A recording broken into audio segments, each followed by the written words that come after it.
독서 남았는데 독서 4에서 9번 좀 길어요.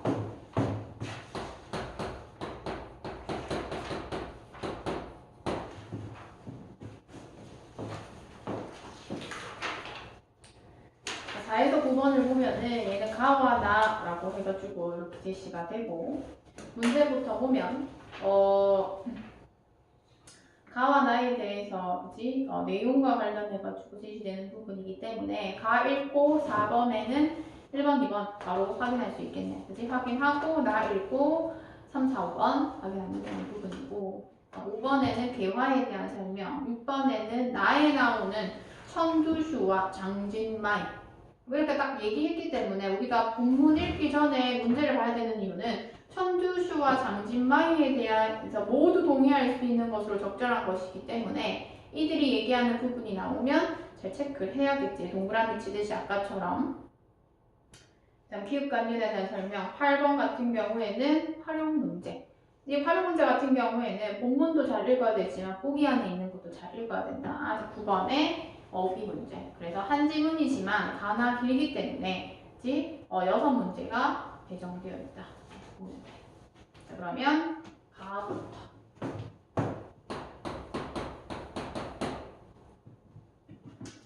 가부터 한번 봅시다.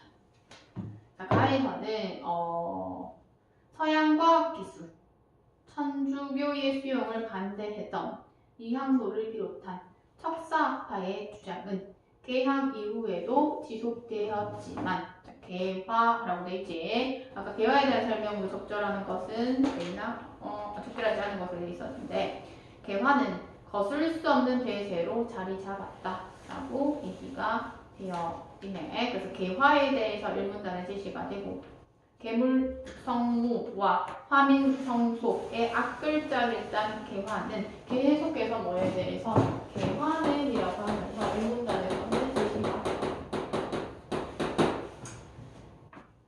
개화는 개항 이전에는 통치자의 통치 행위로서 변화하는 세상에 대한 지식 확장과 피통치자에 대한 교화를 의미했다라고 되어 있지. 자, 그럼 여기서는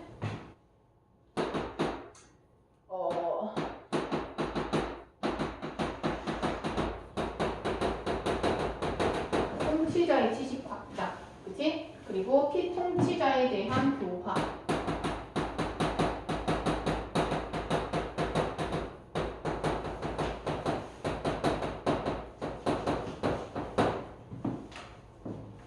그래서 1문단은 그 정도로 파악할 수 있는 부분이고, 자, 가에서 2문단부터 4문단에 이제 우리가 읽어가다 보면 각 시기가 등장한다. 그래서 2문단에 보면 시기 같은 경우에는 우리가 이런 갈로로서 해볼게.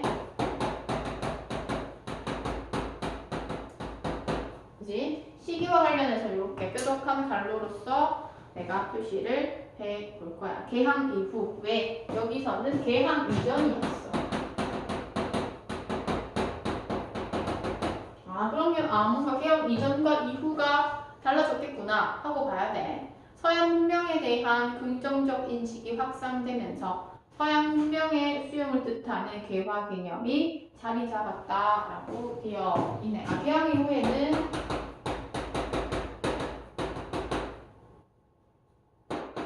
서양 문명에 대해서 긍정적 인식이 됐기 때문에 자리를 잡았구나 정도 파악할 수 있겠네. 자, 그 다음에 이모군란 이유, 그지?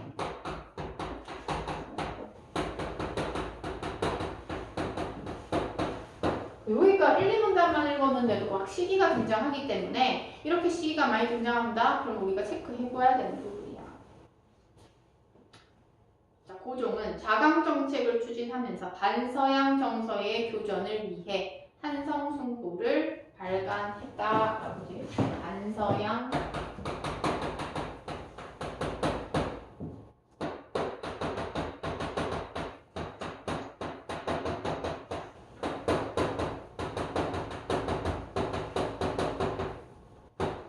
한성숭보 발간했대.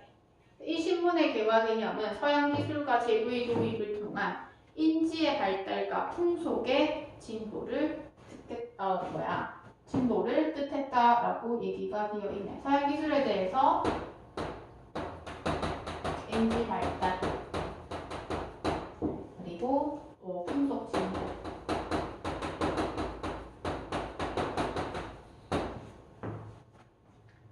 이 개념에는 인민이 국가의 독립주권의 소중함을 깨닫는 의식의 변화가 내포됐고 통치자 입장에서 수용 가능한 문명의 장점을 받아들여 국가의 진보를 달성한다는 의미도 있었다라고 되어 있네. 이 부분에 있어서 독립주권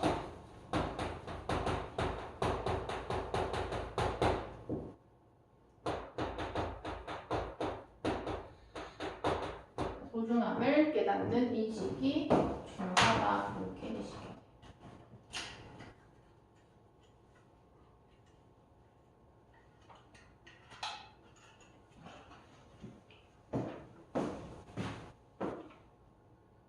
되지? 그렇게 해서 제시가 되고 그 다음에 몇 문단? 3문단입니다. 3문단부터 조금 더 길어지기 시작을 하죠. 3문단.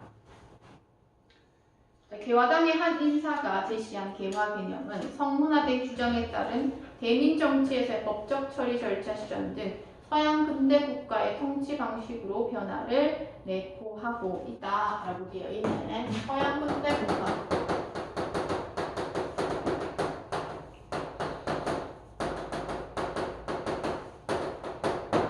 요거를 얘기하고 있고 그 개화 실행 주체를 여전히 왕으로 생각했고 개화 실행 주체로서 왕의 역할이 사라진 것은 갑신정변이었다라고 되어 있네. 그럼 여기 이때 당시에 실현 주체는 왕. 근데 언제 이후 갑신정변.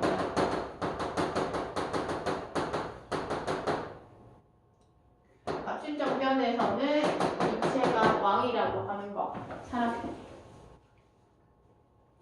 풍속의 진보와 통치 방식 변화라는 의미를 내포한 갑신정변의 개화 개념은 통치권에 대한 도전뿐만 아니라 개인의 사욕을 위한 것으로 표상했다라고 되어 있습니다.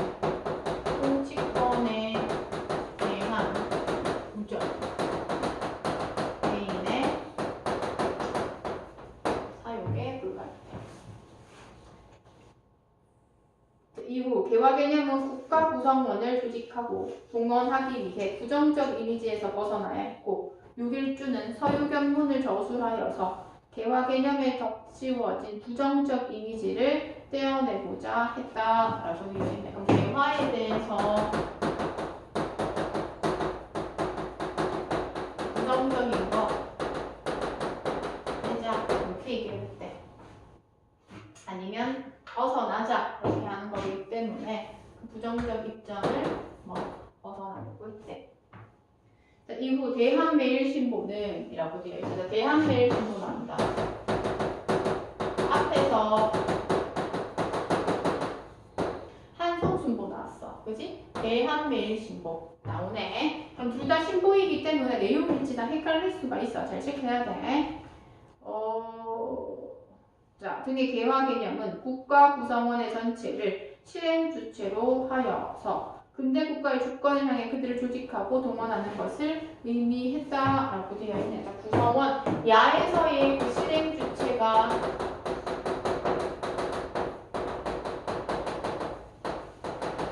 구성원이네. 서양 근대 국가로서 통치나 아니면 갑신정변 이전에서는 실현 주체가 왕이었다면 여기서는 구성원 전체가 이렇게 얘기하고 있어. 되지? 그렇게 해서 3문단에서는 이제 갑신정변이 나타나고 난 뒤에 또 어떠한 변화가 있는지 시작합니다.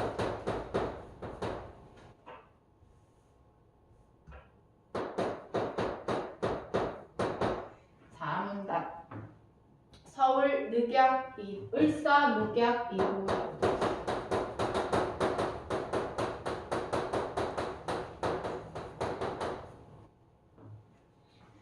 개화 논의는 문명에 대한 본격적인 논의로 이어졌고 자강회의 주요 인사들은 서양 근대 문명을 수용하여 근대 국가를 건설하고자 앞서 문명을 이룬 일본의 지도를 받아야 한다고 보았다라고 얘기를 하고 있네. 그러면 여기서 우리가 파악해야 될 것은 자각회의에서의 주목 인사.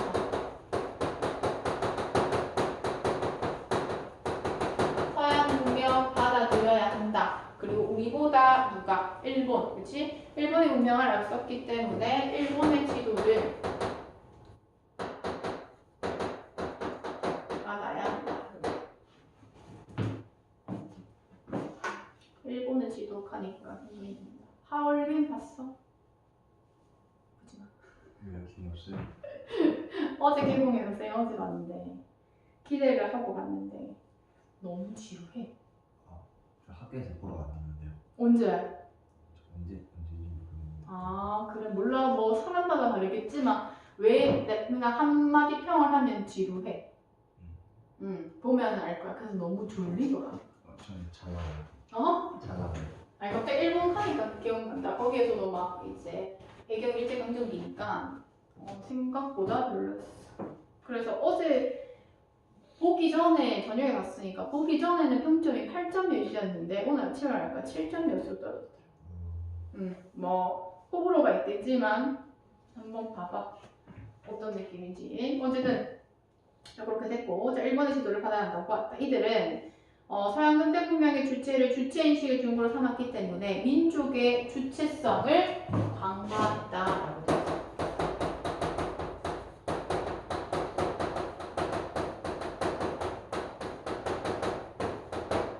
그지? 요거에 대해서 보지 않았다는 거고. 그러면서 이러한 상황에서 박은식은 라고 인물 나오면 어떻게 체크해야지. 박은식은 어떻게 했는지 보자.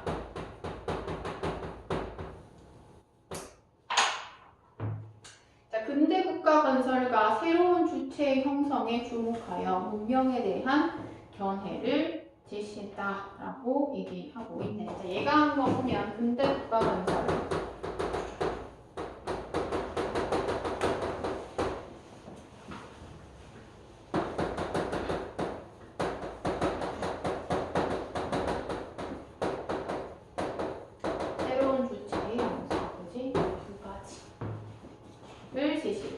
그의 기본 전략은 물질적 측면에서는 이라고 돼 있어. 그럼 일단 물질적 측면에서 자, 과학은 서양인으로부터 수용하되 라고 돼 있어. 과학은 서양에서 정신적 측면인 철학은 누구학을 혁신하여 재구성하는 것이었다라고 되어 있어요.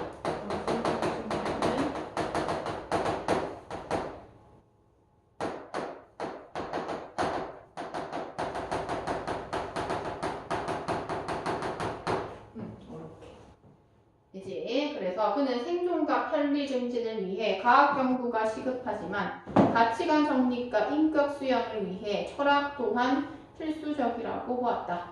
자국 철학 정통의 정립이라는 당시 동아시아의 사상적 흐름 속에서 그가 제시한 근대의 주체는 과학적 철학적 인식의 주체이자 실천적 도덕 수양의 주체로서 성격을 띈다. 마지막에 어떠한 주체인지 정리해주고 있어.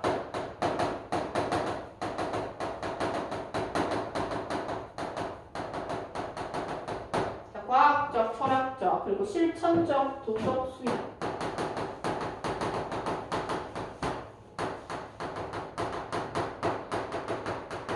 하면서 이제 가가 마무리가 되네.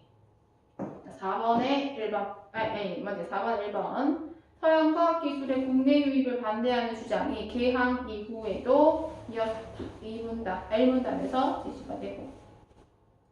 2번. 유학을 혁신하여 철학으로 재구성하는 것이 필요하다는 견해가 을사늑약 이후 제기되었다. 이것도 나왔었어. 그러면 나에 대한 설명 3, 4, 5번 중에서 틀렸겠네. 정도 우리가 파악하면 돼. 그 다음에 이제 나갑니다. 길어가지고. 자, 나에는 이제 인물들이 좀 나오는데 1문단 보면 중국이 서양의 과학과 기술에 전면적 관심을 기울일 때는 아편전쟁, 이후였다. 전쟁 패배에 따른 위기감은 반세기에 걸쳐 근대화의 추진과 함께 의욕적인 기술 수용으로 이어졌지만 얘는 1문단 안 해야 되겠다. 청일전쟁 패배는 기술 수용만으로는 부족하다는 인식을 낳았다. 이에 따라 20세기 초반 진정한 근대를 이루기 위해 기술 배후에서 작용하는 과학 정신을 사회 전체에 이식하려는 시도가 구체화되었다. 이렇게 시가 되네. 그러면서 이제 이 문단에서 얘기하면 옌푸는 이라고 되어 있어서 인물이야.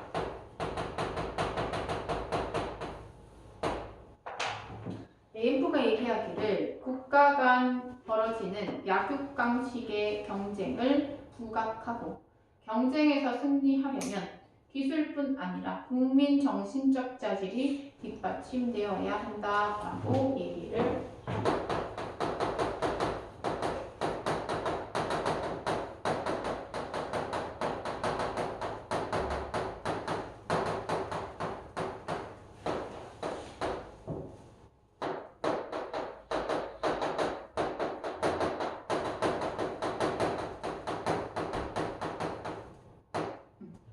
이렇게 되어 있어.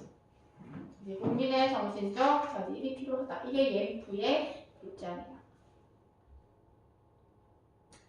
정신적 자질 중 과학적 사유 능력이 가장 중요하다고 파악한 그에게 과학 정신이 정제되지 않은 정치적 편협은 뿌리내릴 수 없는 것이었다. 라고 얘기해요. 그 중에서 뭘 중요시했다?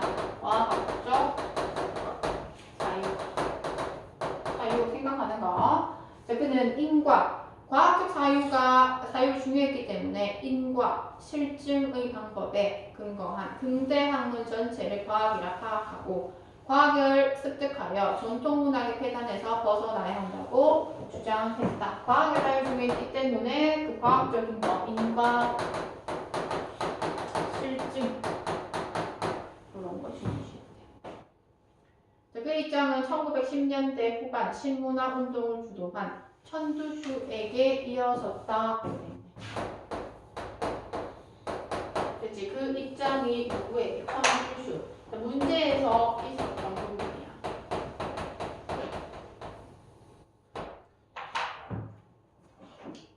천두슈의 입장을 보면 천두슈를 비롯한 신문화 운동의 지식인들은 과학의 근거 위에서만 민주 정치의 실현이 가능하다고 주장했다. 얘도 과학 중요시점이야.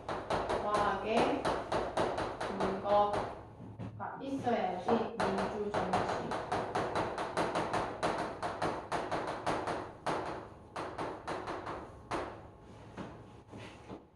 중국이 달성해야 할 신문화는 과학 및 과학의 방법에 근거한 문화라 보고 신문화를 이루기 위해서 전통 문화 전반에 대한 철저한 부정과 비판을 시도했다. 전통 문화에 대해서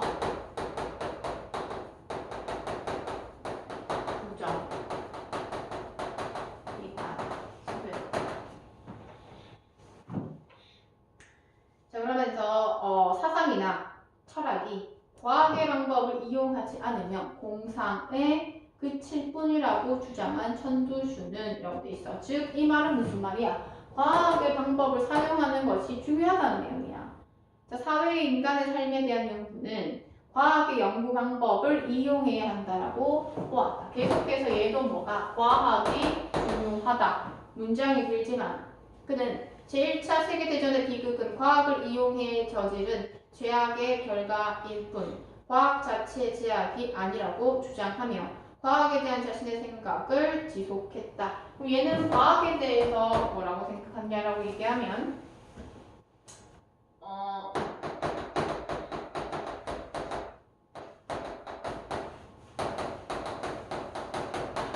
세계 1차 대전에 대해서 그치? 과학을 이용해서 저지른 것이 죄악이 되지.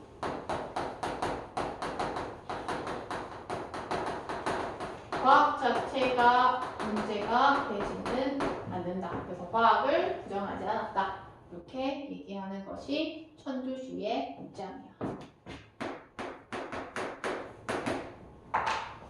마지막 4문단에는 장쥔만